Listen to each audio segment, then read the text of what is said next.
Hello everybody. आखिरी बार जिससे AIIMS होगा पार, जी हाँ, एम्स सीआरई 2025 को हम मान के चलेंगे कि बचा है 1 हफ्ता यानी कि 7 दिन।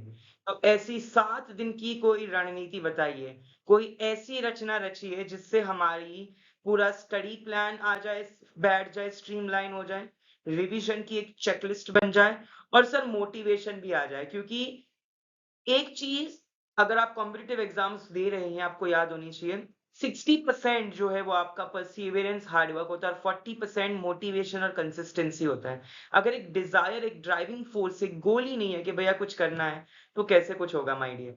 सबसे पहला है day one, strong foundation, pharmacology. जी हाँ, पता है आपको कि फार्माकोलॉजी से 25-30 क्वेश्चन उठा के पटकेंगे। So CNS, CVS, anti cancer, microbials और ANS, CNS, CVS, ANS, anti cancer, anti microbials और डायबिटीज, ये 6 क्लासिफिकेशंस आपको पूरी तरीके से इनके ADR, antidote, clinical drug interactions, mechanism of action, one line का कंप्लीट क्लासिफिकेशन, ये 5 एस्पेक्ट से आपको पढ़ना है फार्माकोलॉजी के ये टॉपिक्स को। डे 2 में आपका pharmaceutics, biopharmaceutics, industrial pharmacy and physical pharmacy, सारे dosage form, tablet, capsule, parenteral, semi solids, liquids, monophasic, biphasic, सभी के एक्सीपिएंट्स, इवैल्यूएशन, टेस्ट घोल के पी जाने हैं।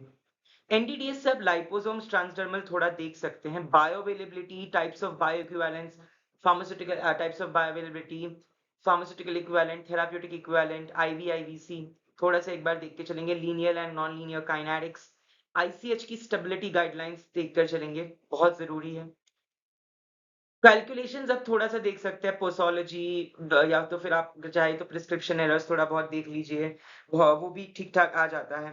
एंड उसके अलावा आप कोई का न्यूमेरिकल सेपरेटली तो अलग से नहीं आता, एलिगेशन एक बार देख लीजिएगा, आइसोटोनिसिटी।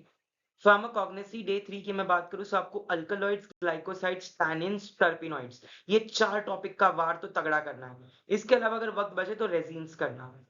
लेकिन अल्कलॉइड में से इंपॉर्टेंट वाले alkaloids, tropane alkaloid, purine alkaloid, quinoline alkaloids, है ना, इन सारे इंपॉर्टेंट अल्कलॉइड्स को करना है। ग्लाइकोसाइड्स से saponin glycosides, anthraquinone glycosides, cardiac glycosides, terpenoids, volatile oil से clove, cinnamon, fennel, peppermint, spearmint, थोड़ा सा ये देखकर चलेंगे माय डियर।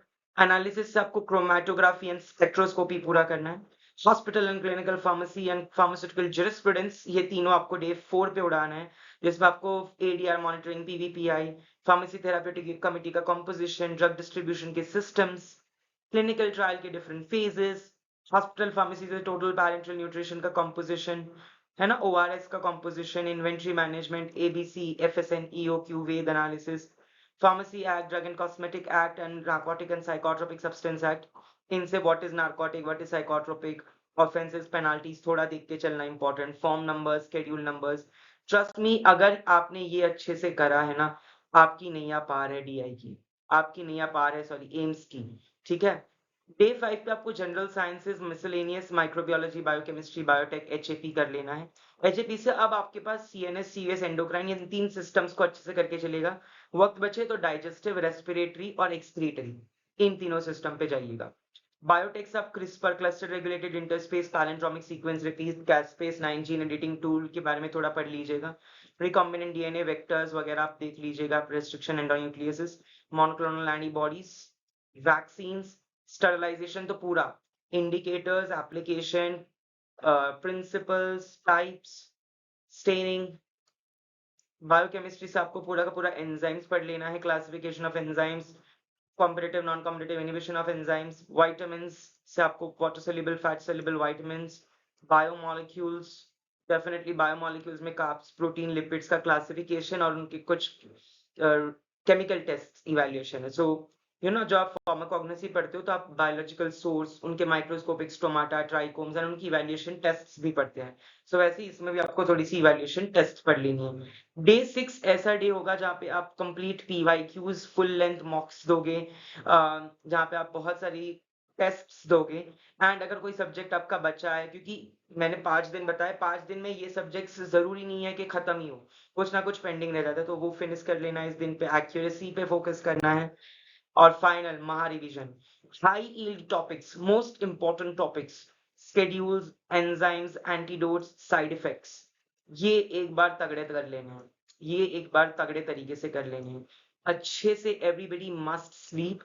आखिरी दिन होगा ये, नींद अच्छी लेनी है, खाना अच्छा खाना है, पानी अच्छा पीना है। आई नो नींद आती नहीं है उस एंग्जायटी में कि कल क्या होगा, very natural, but still keep calm, give it your best shot. Motivation के लिए मैं बस ये चीज कहना चाहूंगा, 80% आपका कोर है, 80% जो तूने पढ़ा है, अगर तुमने 30 दिन की मेरी क्लास अटेंड करी है तो वही आएगा। अटेम्प्ट्स अगर मैं कहूँ 100 में से 80 अटेम्प्ट करना सेफ रहेगा। If you are more on focused on accuracy तो 70-75 अटेम्प्ट्स भी चल जाएंगे, 70 अटेम्प्ट्स भी चल जाएंगे if you are good in accuracy. Stay calm, prepare in your preparation. Guru mantra, success mantra, I have prepared, I will recall, I will succeed. मैंने तैयारी करी है पिछले 2 महीने से, मुझे सब कुछ याद आएगा, जो मैंने पढ़ा है वही एग्जाम में आएगा एंड मैं इसे सक्सीड करूंगा। क्विक हाई यील्ड टॉपिक्स की आप लिस्ट ले सकते हैं, एंजाइम इंड्यूसर इनहिबिटर्स के एग्जांपल्स, बायोअवेलेबिलिटी का, volume of distribution, clearance, half life के formulas, ADR reporting, herbal drugs, तो ये सारी चीजें आप देख के चल सकते हैं। Wishing you all a very good luck, all the best to all of you for your preparation. धमाल करके आना, मचा के आना, make me proud and make your family proud, make everyone proud. मेरी कोई भी हेल्प लगेगी तो कमेंट सेक्शन में बताइएगा, सर ये वीडियो डालिए, ये video. Have a good day all of you, bye bye.